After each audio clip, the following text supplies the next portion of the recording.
Faith, hospitality, fun-loving, you have a sense of humor, you're practical, which is important to me, and you're a good conversationalist, which is really nice. I would say when we met, first dated, I probably only knew about a couple of those things. You were certainly attractive and you were very fun-loving and we enjoyed each other's company. Over the years, I've come to appreciate all of those gifts that you have. And it's really been fun, to see you grow over the years. And I've seen you share those gifts with friends and family, but most of all with me. And that's much appreciated. I never played the lotto, you know that. And people can't believe I've never played the lottery. But I won the best prize of all, and that's you. You've supported me in my efforts as a provider, father, brother, son, and friend. And you've made me into a better person over the years, which is much appreciated. So I hope we have many more years together, and I love you. All right. Cheers to Becky.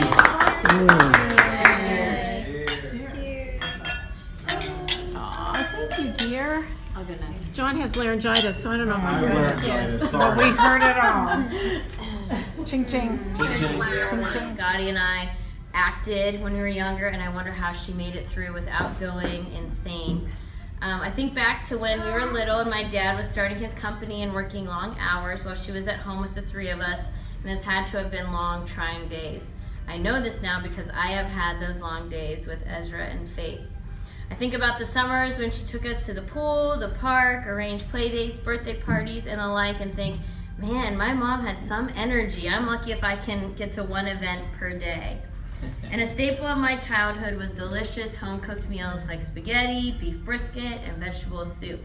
My mom made such a concerted effort to cook good meals for us and made sure we could eat together when possible. I now realize how much work this is as I meal plan for my family. I feel like I'm constantly in the kitchen cooking, eating, or cleaning up after we have eaten. But most importantly, I realize how selfless my mom was and still is. For me, motherhood has been a constant battle in learning how to put others before myself. Thankfully, I have a mother who modeled that for me my whole life. I could list countless ways that my mom has shown her selflessness, but one vivid memory that stands out to me is when, I actually don't know the age, but when I was younger, I would frequently get these cramps in my legs. They're called growing pains, and my mom would come into my room and she would rub my legs until the pain went away and I could fall back asleep. And to me, that just shows how selfless she was, that she would stay up with me until I fell back asleep. That might seem like a weird memory, but it just shows how selfless she was. Mom, you are not with me physically every day as you were when I was growing up, but you're still with me every day as I mother my kids. You're with me when I make Grandma's famous beef brisket, and similarly when I whip up a box of Kraft mac and cheese. You're with me when I give Ezra his green blankie so carefully knitted by you and tuck him into bed at night. You're with me when I have to wake up in the middle of the night to comfort a child, and you're with me as I strive to do all the things with my kids that you did with us as a mother. Mom, I know there were probably countless times when we were growing up that you didn't feel appreciated. But I'm sure Jay and Scotty would say this now, that we truly do appreciate you for all you have done for us in the past and continue to do for our family now. So happy birthday. We love you very much. It made me think of Mom. It's called The Giving Tree. And maybe some of you have read it before, but it's about this story about this tree who has this relationship with this boy and is always giving. And sometimes the boy is there just to enjoy that relationship. Other times he's taking things because he wants things. But the common refrain that is always throughout there was, whenever she's with the boy, she's happy. The tree was happy in those times. And that's how the story ends. The boy comes back as an old man, and that's all they have is each other. And it says the tree was happy. And so I think one of the things you said today was that what would make you most happy is if we were all together and that we were spending time together. And I think even today we're in a very nice restaurant, but we could be eating this meal at Chick-fil-A. And, Which is also true. But it would be just the same to you, because I think those are the things that you value most is the relationships. And that brings you happiness. And I think that's a wonderful thing. But there's a couple other things that I wrote down that you have modeled for us over the year. And that is to love God and to pray often. To be generous and humble when we are successful and things are going well. And to use our setbacks, our trials, and our hardships as opportunities for growth. To view people and relationships not as a means to another end, but an end in and of themselves. That in loving others, we love ourselves. That our personal well-being and happiness is directly dependent on seeing those very same things flourish in other people. That you can always make time to be there for somebody else, even if it is for something small and insignificant. That the biggest influence we can have in life is not in the big and glamorous ways that we often dream of, but often it is in the unseen, the way we act at home, with our family, with those in our community, or in other everyday simple circumstances. And finally, this is something that I thought about when Grandma Pete's funeral. There was a video that Uncle Greg produced. And in it, I believe it was Grandma's brother Harold. Is that right? Am I saying it right? Okay. Yeah. But one of the things he said about his parents that they always modeled for him growing up was unconditional love.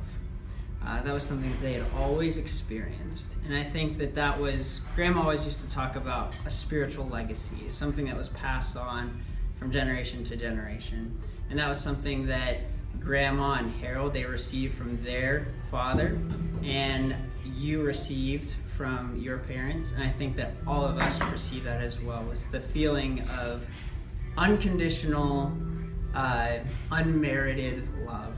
No matter what. And I think that that's perhaps the greatest thing that you've given to us, is the teaching and showing us that unconditional love is the highest and perhaps greatest of virtues, and one that we have all been shown and experienced, and that we can pass on to our kids, our neighbors, and to people that we meet on an everyday basis. So thank you and happy birthday. Oh, thank you.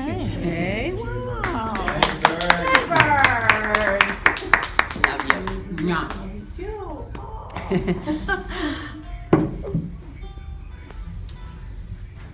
That I'm the spoiled one out of everybody.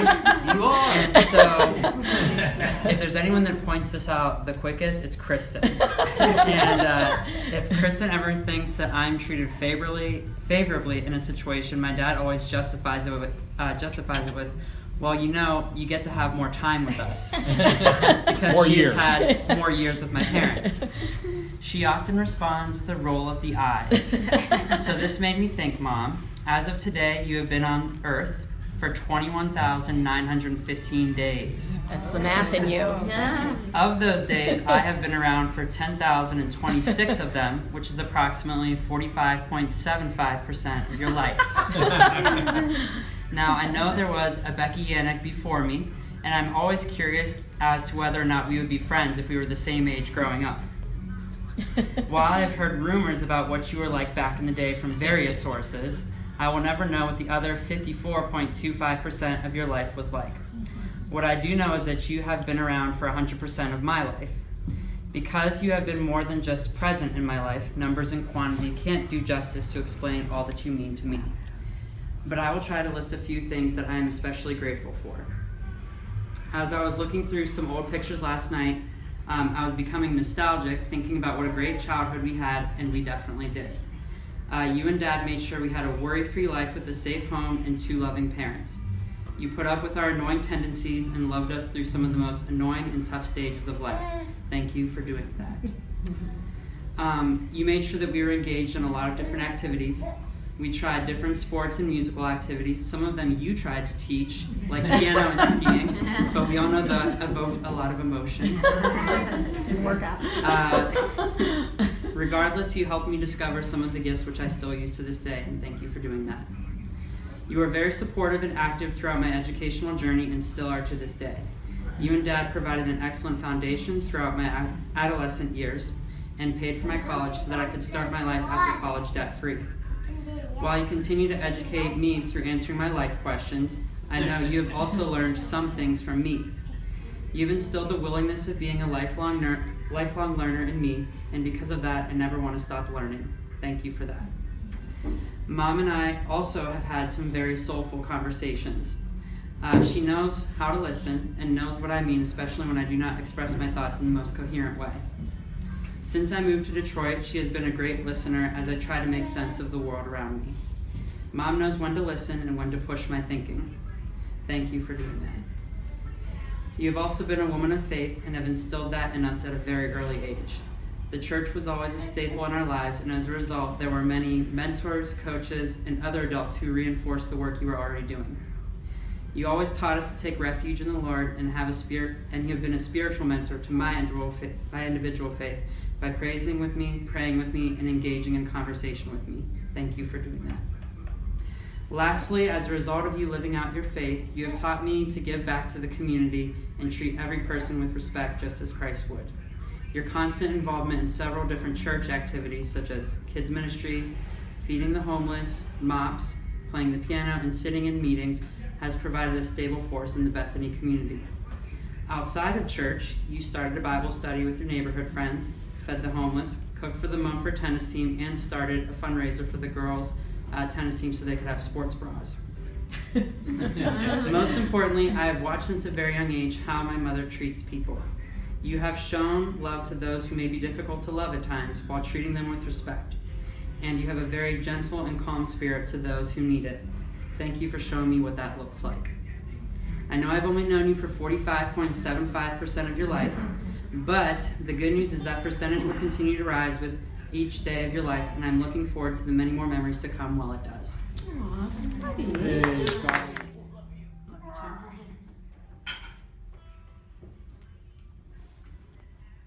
But seriously, Becky, I'm We're so repeating proud the of you. points. I know your mom and dad would be so proud of you. Randy, if you were here, would actually get up and say something very good about you. And that would be, and that's, you should feel really good at this stage of the game. 60 and you got a good 40, 50 more years to go. And I look forward to you coming and visiting me at Loyalton. And you can take me for a stroll and all those things. But seriously tonight, and John, thank you for including Cindy and I Yes, for making thank part you. of this, and we would not have missed it for the world. Though we thought when we were in West Virginia and in your neck of the woods, Susie, that perhaps every term was going to be our last. But here we are. So kudos. Happy 60th birthday. 60th birthday. And we really look for so many more, and we look forward to your leadership. And that's a difficult thing. You know, it's easy when your parents pass away to sort of crawl in a hole and not keep the family together, but you've made an extraordinary effort to do that. And coupled with your husband, who's been very, very incredibly supportive of that. And family is everything. And your religious bedrock has infiltrated your family members and ours as well, and that's a direct legacy of my mother, our mother. So, thank you. Thank you.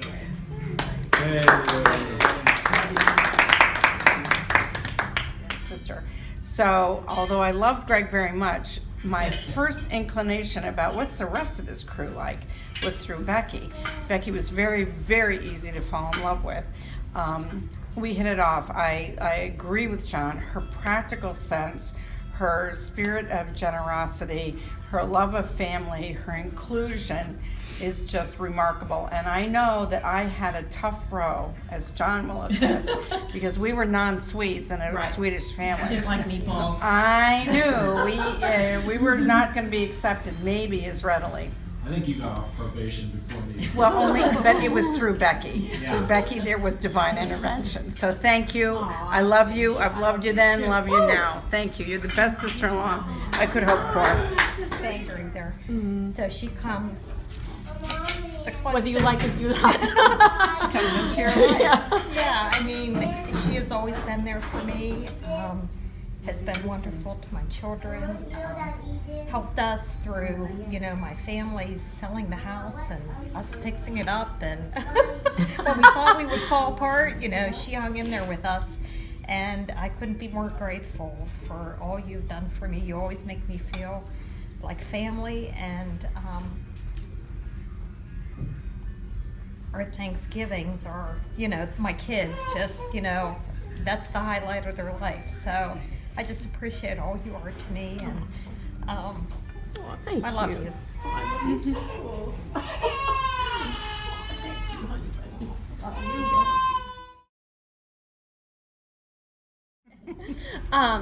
I was very nervous to meet you guys when we had the Christmas party at your house.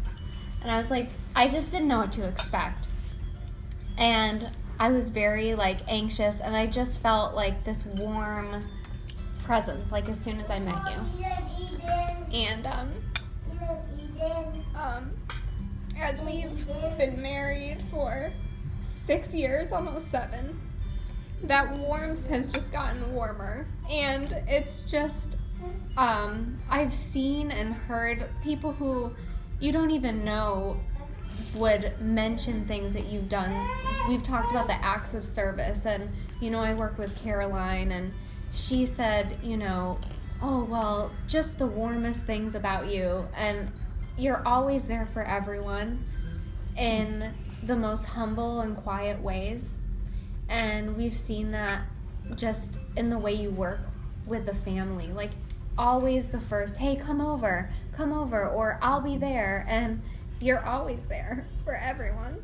And I don't know how you do it, but you always are there for everyone. And we love you so much. I'm so thankful to be married into this family. And like Jay mentioned, the unconditional love. And I've felt that, firsthand, and I'm just so thankful for you and who you raised and being married to Jay. And I've seen the time and the effort you've put in to raising your kids and your family well. That's your first priority, and it's so evident in how your kids live. And I'm just so thankful to be a part of your life, and I'm thankful for you and everything you are to me. So Well, John did well, so I can do all those. Christmas party, which ended up being my way of getting Kristen's attention. And I remember coming in your house and feeling the warmth, and you helping us with the meal. And I just remember everything of that night. I remember my first job with Aldi, which was horrible. But I would come to your home after work, and you would always be there for me. And Kristen, I remember, I think many moments, my dad when he was in the hospital, and that was rough, and you and John coming to our townhome and being there for me. And so I often call John and Becky, but you are definitely my mom, completely my mom. And I wouldn't have asked for a better mother-in-law. And I'm just blessed. I'm blessed that my kids have you, and Kristen has you as a model, and she's your replica as a wife, and I couldn't be more blessed. Not just because of the meals that she makes, but because her love for our kids is amazing, and that's because you showed her the way. And just thankful for that, and I want you to know I love you as my mom. Aw, thank you. Gee whiz. I do remember that first day you came. Oh. I thought, oh man, she better nap him. To you, happy birthday, dear Mom. Happy birthday to you. You want the candle. Good job.